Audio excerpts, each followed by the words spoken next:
Alright, Joe here. We're going to be going over triceps exercises this week. So triceps, back of your arm. It's a bigger muscle on your arm, much bigger than the bicep. And it extends the lower arm to be straight.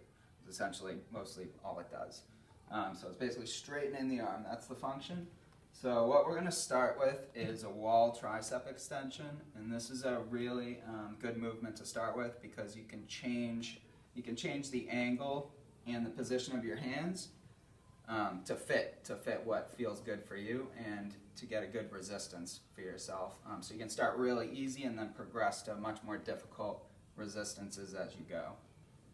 So to start with this one, you want to take a few steps away from the wall. A good maybe 2, 3, 4 feet away from the wall is a good range. And you want to get your hands, start them around chest or shoulder level. And what I want to do for this is I'll get up on the balls of my feet and I'm going to push my hips forward.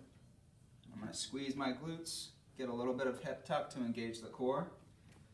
And then as I come down here, I'm going to tuck my elbows towards each other so that I land with a vertical forearm. And then we just push away. So to make it more difficult, you would take a step back and you would lower the hands. So that would be a much more difficult portion.